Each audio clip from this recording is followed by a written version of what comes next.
What's up, bot fam? Welcome to There's a Bot for That, where we interview the movers and shakers of the bot world. I have a feeling that today is going to be one of my favorite episodes ever. I'm really excited to have Mikael Yang, who goes by Mike, the CEO and co-founder of ManyChat, with us. If you're new to the bot world, ManyChat is the leading bot building platform. It requires no coding skills at all, and it has a lot of unique and amazing tools for marketers like myself to get the best results possible with Facebook Messenger bots. So welcome, Mike. Thank you so much for joining us today. Oh, hi, Natasha.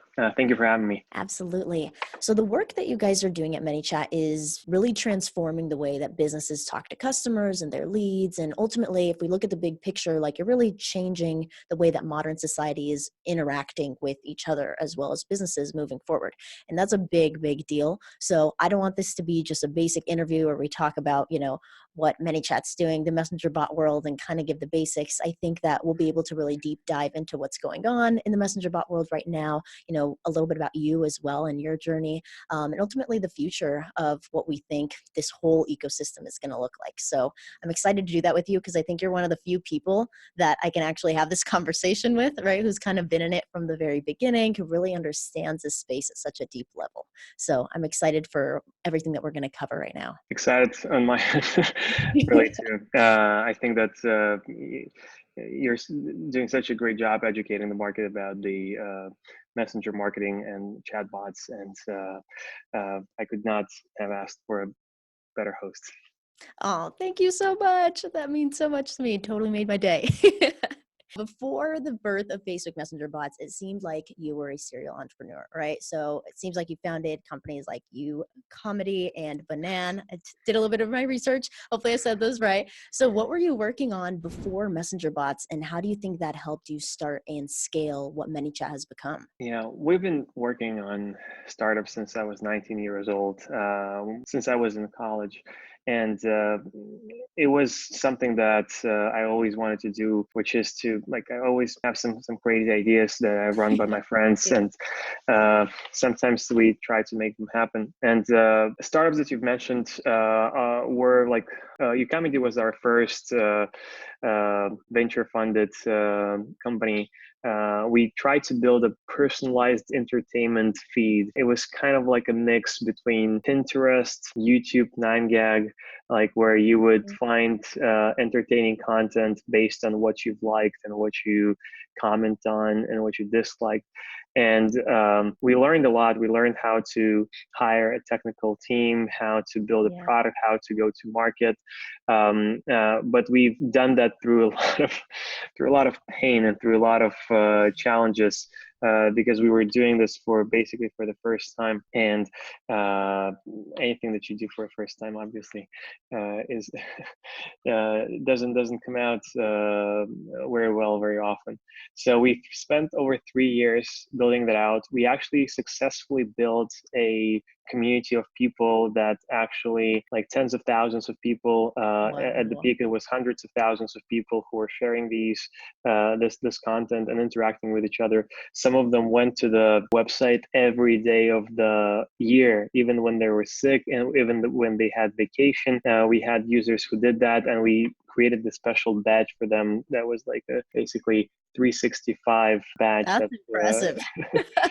So, awesome. so there was like this core community of people who actually loved it. But the problem was that for this type of business, you have to have scale, you have to have virality, and we didn't have enough virality and enough retention. Those are the two secret ingredients for this type of product to take off. So we pivoted to Banan, which was done within the same team. It was a different product, but was done within the same team. And the idea was an entertaining messenger. So we looked at the success of Snapchat, and and success of Tinder at that time.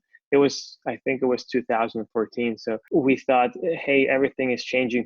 The way people interact, the way people connect, the way people share is changing. So we decided to apply this to the world where we were having our product in, which is entertaining content. And basically did it was kind of like a first GIF messenger. So we we curated 50 of the best gifts. We hired people to basically look through all the different sources to select the best gifts for you, and then you would swipe them left and right. And you would be, one of the things that we pioneered was the ability to send this with one click.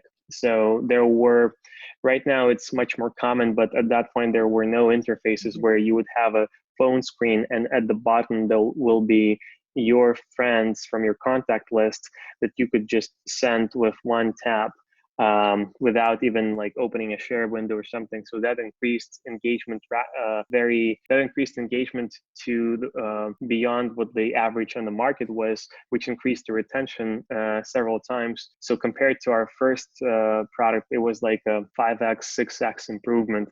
Wow. And we Amazing. also did some influencer marketing campaigns, which were very uncommon at that point. Yeah. So, for example, for a post in an Instagram, and we used Instagram to drive the installs. And for a post in Instagram from a lifestyle blogger who would have like 1 million followers, we would pay something like $500 or something. Yeah. And that seems So crazy different right from now. today. Yeah, because right now, like for Wow. these types of posts, you would pay like closer to $5,000 or Yeah. $10,000. So that drove a lot of installs, and we basically, for those of you who know like how to count the CPIs, cost per install, we had a not a cost per install, cost per registration with a phone number that was 10 cents. So you got to Wow. install the app, register, and still even with this you have to have virality, and that wasn't like that missing piece was still there. So in 2015, after 4 years of doing Comedy and Banana, we decided to put the project on hold, and I decided to just go and have a sabbatical and just I was gonna ask you, like, you uh, went quite a bit, right? And like yeah, I took some time in the tech startup world to really learn about it because I thought I wanted to do the whole tech startup CEO thing and yeah, move to Silicon Valley and did everything. So I understand the environment. Like, it's pretty brutal running a tech startup every day and you can get burnt out really fast. So I was going to ask you kind of what did you do after that? And I assumed you took a sabbatical or took some time off before starting ManyChat. So yeah. I'll let you kind of continue that. But I just wanted to say that that's so cool. And it kind of helps me now understand the journey that you've taken to now go from those two projects to understanding the need and the two components that you mentioned for what ManyChat has become. Yeah. First of all, I wanted to. There is actually a very nice segue from people could ask like, "Hey, so how, like, is this just is there a line of thought in these projects, or is it just an idea after idea?" I actually there is a very specific way why we turned our eyes to the messaging world, and why we responded to the way that Messenger started to be the default way to communicate with each other, and that is so Messenger. So Banana was a gift messenger, and what we saw inside the app is that the retention of the people who've actually messaged each other, like messaged at least once, Mhm. was 2, 3, 4 times higher than the average retention on the platform. So we saw firsthand how engaging and how valuable messaging is to the people who are using the platform. And then we started to switch, like at that point, we were already switching to all the messaging apps ourselves. And when Telegram opened up their APIs in 2015, like in June 2015, we saw an opportunity to create something. So there was actually a longer story in terms of how we decided to start ManyChat, but I wanted to have this, to highlight this transition from building what you would call basically it was from building our own messenger to building on top of messengers. Mhm. And we understood that we had to leverage an existing network for the things that would be valuable to the people. And then Yeah. so back to the sabbatical. So after we decided to freeze the project, the development on the project, I thought that I need to take some time off. Like after 4 years of like Right. going at something, hiring people, firing people, trying to do something, and like not really getting to the place where you want to be. You want to restore your charge, you restore your power. So I thought that I would take a few months off, and in a few weeks we started ManyChat. So it wasn't a very long time. I don't know Yeah. why it happened that way. I think that the reason was because I was getting married at that point, Mm, and I wanted to the idea that we needed to build a product, and we needed to build something that would be valuable to the world was very important at that point, and there was not a lot of time to lose momentum. Like right. I think that everything that people do like is an instrument to get to some outcome. So To- the sabbatical is a way to recharge and to get your energy back. But if you already have ideas and if you already like are overflowing with energy to do something, then like go and just do it. So there's no reason to just follow certain advice that you yeah, like after long like working for so long you have to take some time off. But you right. can do whatever serves your goals. So we started to build ManyChat, and the idea for ManyChat was actually really simple. Telegram API opened up, and we wanted to help businesses do broadcasts. So we thought, hey, there's email marketing, and Mhm. email marketing started very simple. It started with broadcasts.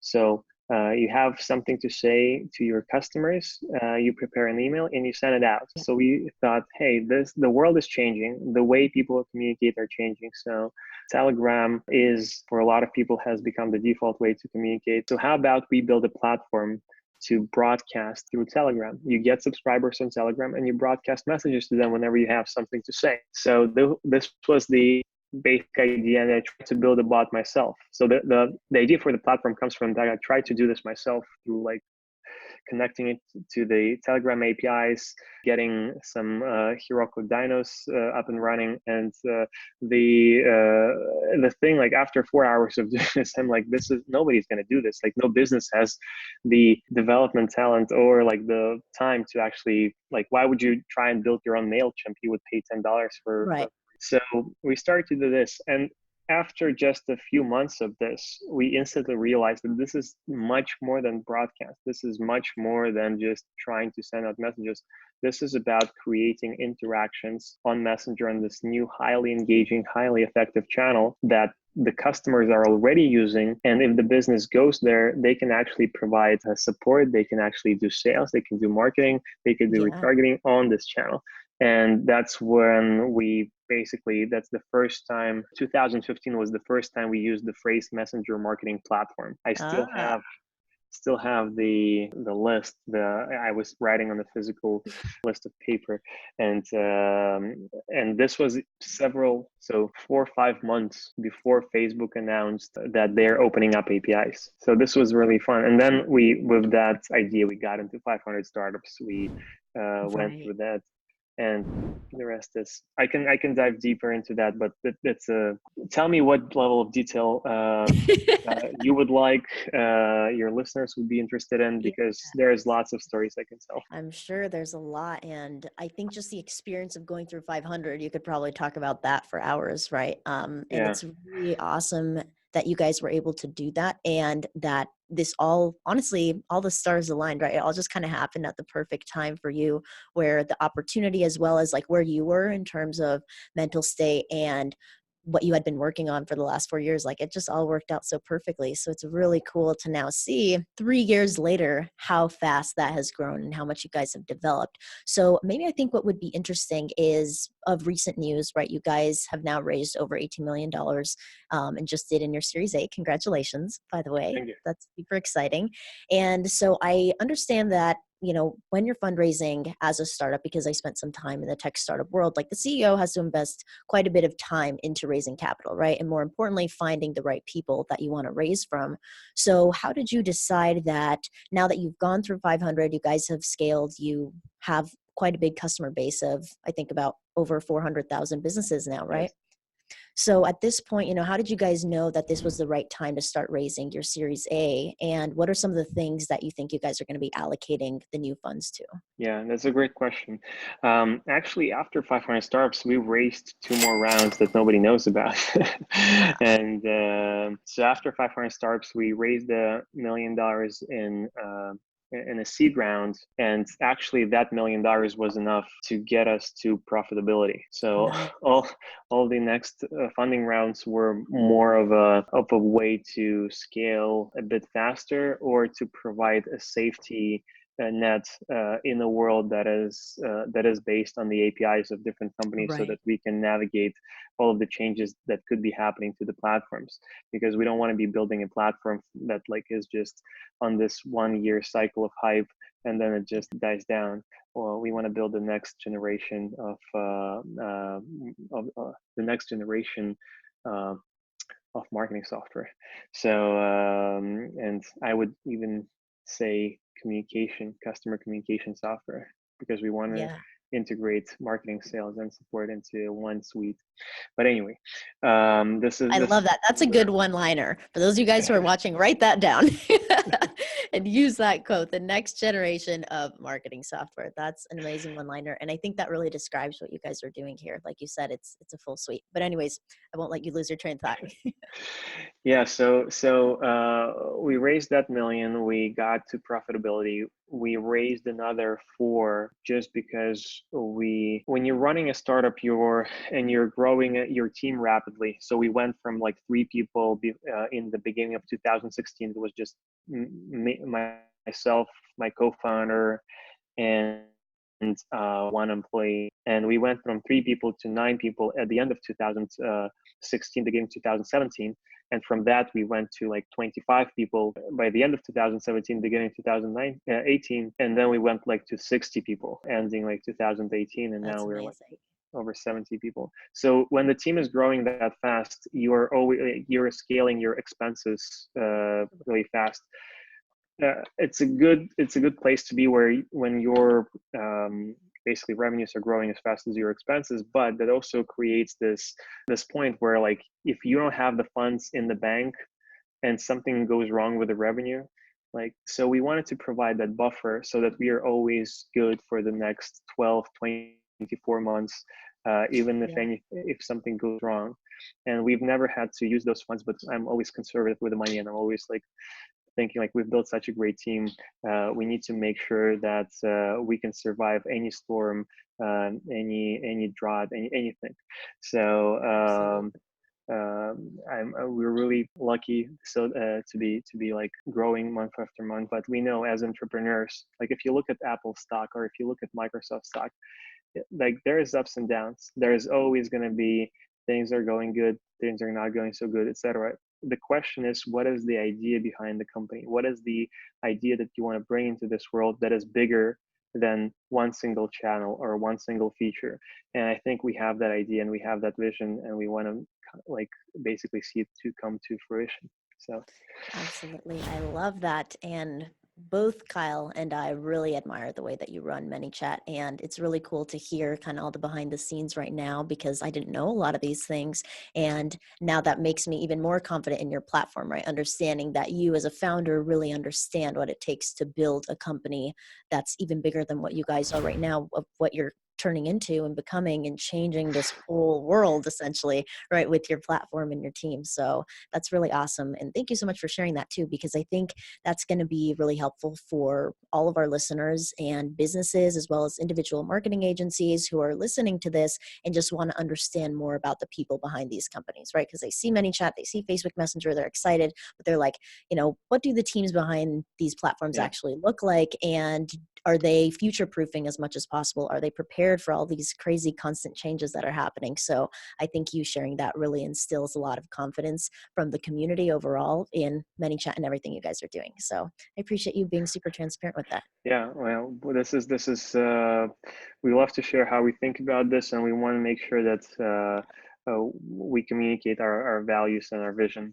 And now with the road to the BVP funding us, so $18 million is great, but we've had actually offers for more money, and we Yeah. didn't take them at a higher valuation. And the reason is that Right. you've mentioned a really important thing. You have to carefully select who you're getting as a partner. And so we were talking to all the best funds around the valley, and Right. we've selected to partner with BVP because Bessemer Venture Partners, first of all, it's one of the most experienced venture funds in the world. So they're one of the oldest funds, and they're the guys who went through like over 100 IPOs.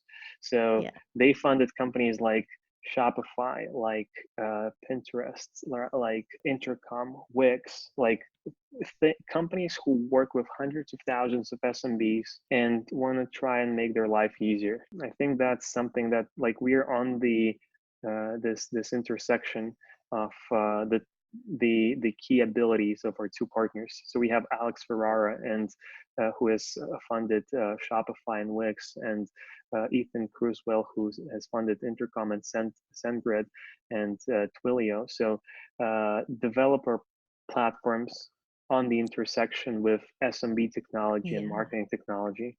So we are super excited about this. Has just started, so we've just completed the round recently, and now we're basically leveraging that to grow the team and to think about. I think the most important thing that we are doing is the product, and so how we Yeah. think about product, what features we are bringing in, what use cases we're trying to support, and how we're going to help the next generation of small and medium businesses think less actually about marketing and think more about their product. So this is the mission that we want to achieve, is how do we help companies grow by helping them build meaningful relationships with their customers. Right. And the faster and the easier you can build those relationships by putting, like, there is a unique thing about your business, and there are the things that are not so unique, the processes and the other things that could be replicated. So we want to find out what's that unique thing about the business that needs to be shared through that marketing message, and how we can amplify that and help the business be focused on working on that unique thing, and not be focused on like basically being a bad amateur marketer, or hiring an agency who is struggling with the tools are being provided to them, instead of thinking about a great copy or a great experience for the customers of that business. Yeah, absolutely. I love that. And that's really one of our core values as well. So makes me really happy to kind of hear you say that. And again, so many great liners, great one-liners from this interview so far. So take notes, guys. Because I think a lot of this stuff is really important as well from the marketing agency perspective, which is where I come from, right? And a lot of the people who use your platform as well, who are building for businesses, is helping businesses understand what this whole new world is and how to position it in the right way, so they don't think, oh, it's just another marketing tool, right? But Yeah, here's a way you can literally transform your business without, just thinking of scamming, the next marketing tactic or the next marketing exactly. strategy. But really, this is the core of what, relationships in the world are like. And so This is I think it's really important. yeah. So sorry for jumping in, but this is, I No, think a lot of people of don't course. understand. This is not just a new channel. This is a place Right. where people start to build a relationship, and that's very different from the transactional messages and transactional interactions that you used to have with your customers. So whenever you start to a conversation with a bot on Messenger, that starts to build message by message, blog by blog, that relationship between the business and the customer. And that is why you have to provide them with a really solid experience across all the communication steps that are in your marketing strategy. And you cannot just like have this message and that message, that it has to be coherent. It Right. has to actually drive some meaningful point and some meaningful interaction that is for the like not only meaningful for the business, but it's meaningful for the customer. So we cannot just think in terms of blasting people anymore. And I think it's Yeah. a great thing, because I think that what drives the actual, that's what's going to drive a lot of value that's being created, because people who transcend that shallow view of how marketing works will actually start to Right. recognize that marketing is about building that relationship and getting a customer, and building on top of that relationship is much easier than just starting new relationships all over again. And of course, it's so important to acquire customers. I'm not trying to say that like you shouldn't be starting new Right. relationships. I'm just saying that uh, the business, like messengers, are the way that you're going to be building that relationship. And it's the first time that actually can be done in an automated way, in a way that where you can actually create that interaction, which is I think a very different. I think that for the most part, when the world moved to digital, like we used to have conversations in real life. We used to have conversations on the like real markets with real people, like in the local stores. And then, and still, like when we went to like the chains and the big businesses, still there were people to talk to. And when we went online, everything became very, it seemed like a monologue. So it's business talking at you, and you're just being silent, and the only interaction that you have is the clicks. But then the business Right. cannot get to know you, and how the business can serve your needs if the business cannot get to know you. I think Messenger brings that interaction back, mixing automation with human touch, which we believed from the first day. That's why we integrated live chat into the Yeah. marketing software. People asked us questions like, hey, like you're a marketing automation software, but like why do you have this live chat thing? Like, Right. aren't you a chatbot builder? And we were like, no, this is not about chat. Chatbots is a great thing, and it's a part of how you should be thinking about this channel. But there is also the human touch element. There is also the automation touch element. There is also all these different types of messages that you could be sending. There's the e-commerce element. There is a support Yeah. element. There's so many things. And I think this is why, that because it's not so, um, uh, because it takes so much time to master and to understand, because it's such a simple format, like everybody gets it, like, hey, Mm. it's a thread of messages. But then how do you actually apply these, in a way, simple tools, but very actually versatile tools to actually achieve your goals? And that gets back to the business. What are your goals? What do you stand for? What are your values? How do you want to treat your customers? What do you want to achieve? And that creates a lot of introspection, I think, on the part of marketers and businesses. But I then when think you so do that, too. I think Tough you for them. come out, yeah. But then after you do that, you come out with a better strategy and with something that works much more Yeah. effectively. Absolutely. No, thank you so much for sharing that and highlighting that, because I think it's so important to understand. And that really broke it down simply. So I'll leave it at that. But I think that that will really help people understand like what the core of this is, especially if you are someone who is new to this whole chatbot concept, right? And maybe you started looking more into it because you saw a great case study, or you heard about how, certain company made this amount of revenue, or this amount of abandoned carts were recovered, or these click rates, these open rates, right? Without really understanding the big picture. And it's tough to get that understanding because there's not one place you can go on the internet to see, okay, here's what this whole conversational world is about, right? There's so many different perspectives, new as well as experts, developer perspective, marketing perspective. And so I think the way that you laid it out can be understood to anyone, regardless of your position, regardless of your skills or role in the potential chatbot space that you're going to be playing. So thank you for sharing that. That was awesome. So now let's get into some specific messenger stuff. So as we both know, things have been kind of crazy since F8 because everyone's freaking out about broadcasting and Yeah. subscription messaging. So for some people who maybe have not been following this as closely or really understand the situation, because I see questions every day from people saying, what does this mean? What does this mean? Right. So can you just explain kind of from the ManyChat perspective, what the latest updates from Facebook Yeah. mean, and also how that's going to affect the overall ecosystem and ManyChat's role in it? Yeah. That's a great question. So Facebook announced at F8 that they're going to be um, moving. So the first thing that they announced is that the broadcasting API will no longer be supported if the page doesn't have page level subscription permissions. And and the whole uh, so the way people took it is that broadcasts are going away. and that hasn't been announced yet, and that could very well happen.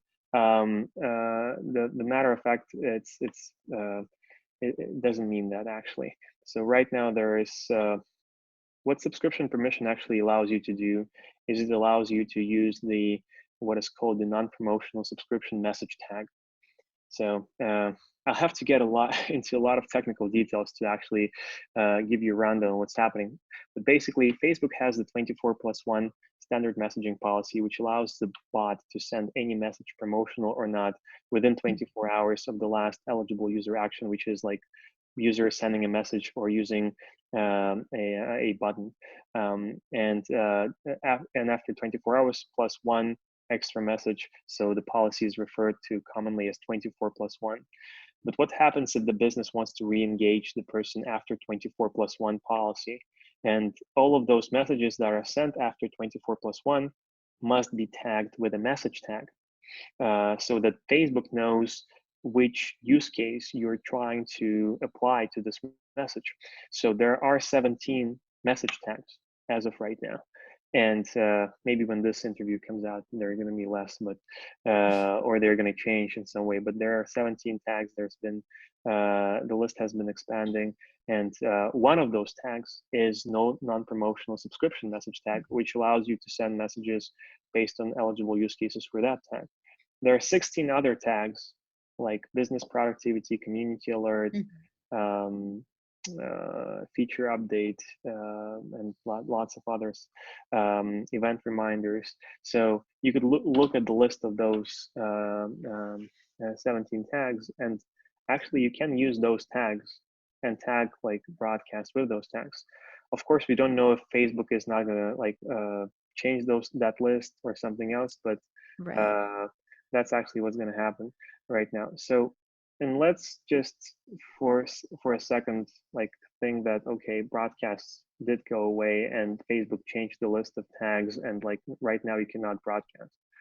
So you still get the sponsored messages, and sponsored messages is a paid way to get your message out to your subscribers.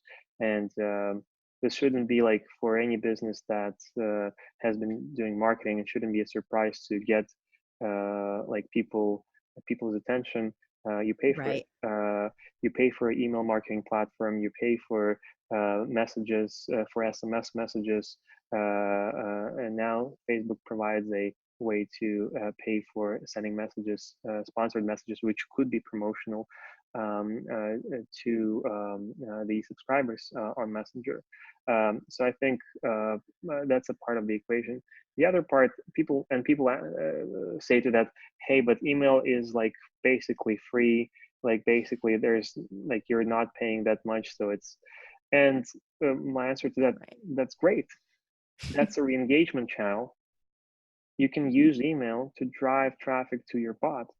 And then the question would be, okay, so why would I drive traffic to the bot and not to the landing page or to the website? And the answer is because you get the 24+1, because you get a super re-engaging channel to have that transaction or to have that conversion complete. And you can actually reach out to, if you're doing high ticket sales, Yeah. that's so great because you can reach out personally to each person who actually clicks. And there's not a lot of people clicking. Email has a very low CTR rates, as we know. So those people who are clicking, you have to treat them like it's gold. So, Yeah. it's not, and we are now getting into tactical stuff. But I think the overall message here and the tactical stuff is very important, and we're going to have more updates coming out from ManyChat later, in the coming weeks, and we're going to talk more about it at our conference, where we're going to discuss basically the theme of the conference is how to thrive in the new era of messenger marketing, since Ooh, I everything love is it. changing. So the question is, we want people to how to navigate any change that is coming and how to think about this and not get freaked out by these changes, because changes are going to be and are going to come. This is such a high growth platform, so marketing is always changing, and the only thing that distinguishes good marketers from mediocre marketers, it's that the good and great marketers know that everything is going to change. change in the marketing world is constant. Channels change, interactions change, tactics and strategies change, and that is fine. That's why there's always going to be demand for your services, because you are the one who made it your job to learn about these changes and to adapt and to know for your customer how to apply their budget the most effective way. But in terms of messenger marketing, like, it's for us, there is no question that like through all of these changes, messenger marketing is the future of business communication. And the reason for that is really simple. Business always follows consumer attention. If you think about this, business marketing always follows Mhm. and goes to the channels where the consumer attention is. So as long as there are over 2 billion, almost 3 billion people who are using messengers, and as long as those are the default ways to communicate with our Yeah. friends and family, there's no way you're not going to be using messengers. And sure, there's going to be ups and downs, and some of the people are going to like apply strategies that don't work and then say like, hey, it's not working for me. Right. And then there's going to be Philippe Lecotter and David Sambor, who've made $3 million in sales in under 1 hour using a ManyChat bot, when they built a bot for Tony Robbins, Dean Graziosi, and Russell Brunson. That's like a crazy result that was driven solely by Messenger. So yeah, I think that the overall people struggle and get nervous and anxious when they take a short-term look at things, when they start to react instead of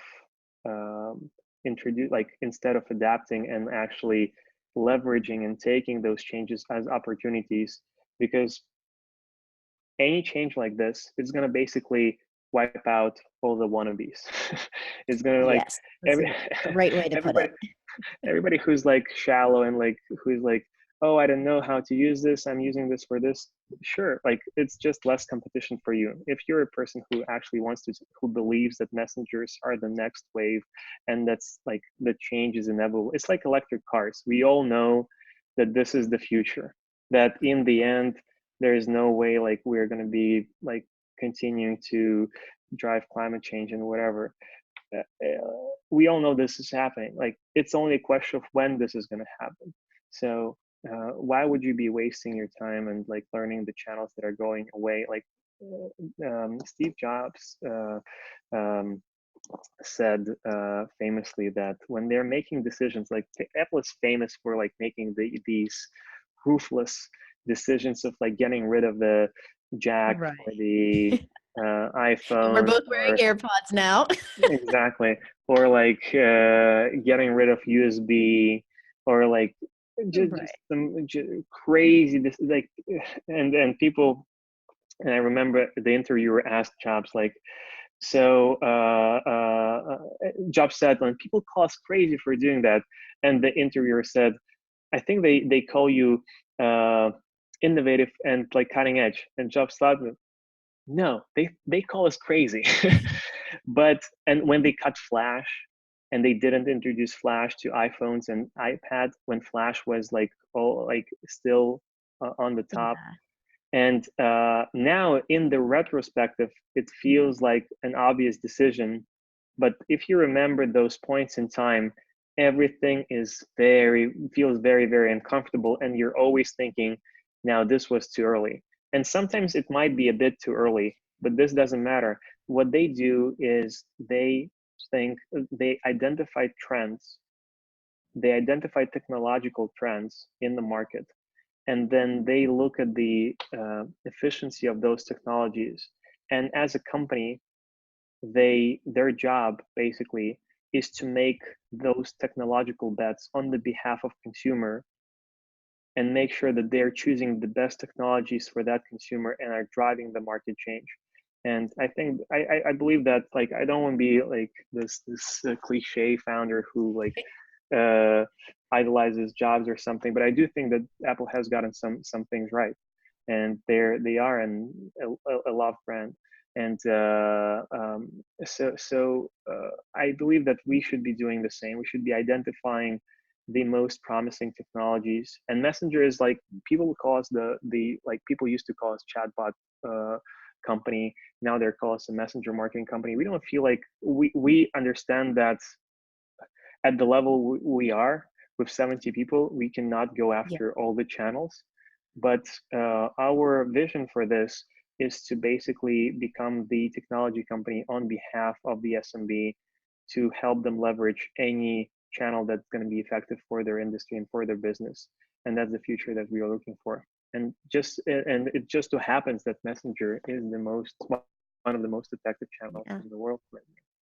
Absolutely. No, I love that. And that kind of segues into one question that I'm sure you get very often. And I, as a marketing agency, seeing you guys have, risen so quickly, obviously working with Messenger has brought, in my opinion, the most ROI that you guys could have from any messaging platform, right?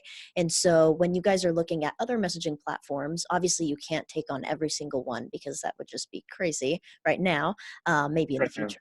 But for the near future, do you guys plan to tackle any other platforms that you want to build on top of, such as WhatsApp, which I'm sure is probably a big request for you guys? For sure, WhatsApp and Instagram, I would say the two biggest requests, and we're going to tackle both of them. So the reason for that is, first, there's such amazing platforms to build Yeah. on, but the only issue is that we cannot, like, physically, Yeah. we cannot, as the APIs are closed. So Instagram APIs are closed. WhatsApp is, people point out like, hey Mike, but like WhatsApp announced, like the beta in August, Right. and like, sure they did, but do you know how that beta works? They approve every company by hand, like basically ad hoc, and they're working only like with big brands and enterprises. So sure, you can get access as a platform, but then you cannot onboard any customers, and our customers are the small and medium businesses. Right. And there are, as you've said, there's like over 400,000, like actually it's over half a million. And like we cannot, there's no way like that's going to be, that WhatsApp is going to let everybody in Right. at this point. So we are really hopeful that they are actually going to release an SMB product in a way to and allow SMBs to use the APIs, and then we can actually have ManyChat for WhatsApp. So that's definitely coming. It's only a matter of time. And for Instagram, it's the same thing. So right now there is no open APIs. As soon as they open the APIs, you can be sure that ManyChat is going to integrate with Instagram. The Again, if you take a longer view at this question, then we know that WhatsApp, Instagram, and Messenger are going to integrate in terms of their messaging technology. Mark has announced this during F8. This is a very important point, because if you think about, if all these platforms are going to be integrated into one interface for the consumer, it doesn't make any sense to have the APIs work separately. So we are going to have a one unified messaging API, which means that everything that you're going to be building on ManyChat will be instantly transferable to all these three platforms, which is great. Yes, no, that's amazing. I know. I'm really, really excited about that. And it was cool to see them really highlight that during the conference. I mean, even more so exciting because they focused on messaging first and kept saying over and over, if we had built our platform over, we would have started with messaging. Yes, So lots of good things for us there. No, but that's amazing. And I'm exactly. sure everyone who's watching is going to be super stoked about it and now continue to bug you until that happens. We're ready for this, and we can continue as soon as, Yeah, again, as soon as they open up the absolutely. APIs. ManyChat will be there. We've got the talent, we've got the funds, we've got everything that we need to go and build some great products for these platforms. Yeah, you guys are in an amazing position to be able to take advantage of that. So I'm excited to see that happen. And last but not least, what do you guys have coming up in September of this year? So thanks for asking. I'm sure that but maybe some of your people in the audience don't know, we have the largest messenger marketing conference coming up in September. It's going to be our second year. The first messenger marketing conference happened in 2018. So this one is going to be twice as big.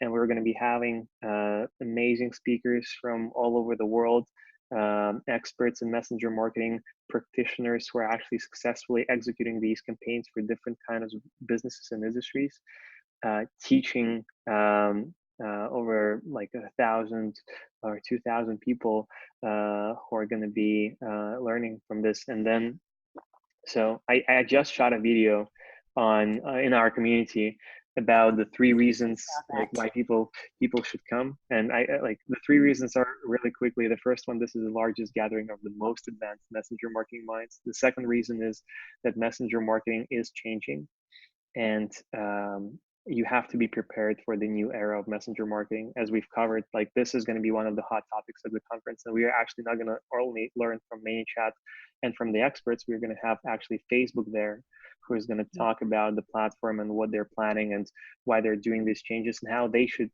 like how they're thinking about the platform, so that businesses can align their thinking and be aligned with the platform, which I think is very, very important. And the third thing is the people are going to learn firsthand and be the first to know all the ManyChat product updates that are coming up and get direct access to the ManyChat team. So we are bringing like over 30 people, product designers, product managers, customer support, developers. All people are going to be there. You can be asking them questions. You can ask them your feature request with your ideas and make sure that they're heard, and have this chance of like getting an insider speak into the product and actually influence the product roadmap for the next year. So this is very exciting, and I know that Natasha, you're such a great educator, and you have such an amazing audience of people who are actually running successful messenger campaigns. So we want to have as much people from your bot fam come to the conference. So we've prepared actually a special discount just for your audience. If they go to the link in the Eventbrite and enter School of Bots, all caps in one word, School of Bots, they're going to get either $100 or $150 off the ticket. So I'll make sure to ask the person who's running the conference to make the discount as high as possible. So so so if the person, if somebody wants to come, and I hope all of your listeners can make it, take advantage of the School of Bots discount in one word. Awesome. Thank you so much for offering that to everyone. I'm sure people are going to be super stoked, and I can't imagine why anyone would want to miss this unless you have something very dramatic going on that you need to go to. But this is the most important event that you can go to in 2019. To be 100% honest, I think that just being there, like you said, in the same room with people who understand what you're doing, what you're working on, and also are facing the same challenges and having similar wins as you is just so unique. You can't do that anywhere else in the world. There's no other event like this. And that's really like the golden part about it. But ultimately, I'm really excited to see like the fact you guys are doubling it. That's crazy and so awesome to see. So it's going to be 2 times better than it was last year. So really excited to be there to be a part of it, for you offering this discount code. Thank you so much for being so generous with it. And I hope all of you guys take advantage of it. Awesome. So lastly, where can people find you as well as ManyChat and follow you guys if they want to stay up to date on everything you guys are up to? Yeah, I'm on Facebook. People can add me as a friend or just message me on Facebook Messenger. ManyChat, join the ManyChat community. If you're not inside the ManyChat community, that's the best place to learn from other ManyChat users. There's so much great content from people like Natasha who are always sharing their insights and like helping people out. So yeah, that's a great place to be. So how do you find it? You just go to facebook.com/groups/ManyChat, or just like look for ManyChat community in the search bar, and yeah, you'll find it. Awesome. And we'll make sure to drop those links in the description for you guys. You can easily connect with Mike, and then also find the ManyChat community, as well as, of course, ManyChat. If you're totally new, make sure just to go to manychat.com and get started there. Well, thank you so much for joining us. Seriously, Mike, this was amazing. And I hope everyone who's listening found this episode as insightful as I did. This was really, really cool to just hear from your perspective. And I really appreciate you taking the time to come on here and just share so much of your journey, as well as what you guys are focused on as ManyChat. So thank you. Thanks, Natasha. Thanks for having me. Absolutely. And we'll see you guys on our next There's a Bot for That interview.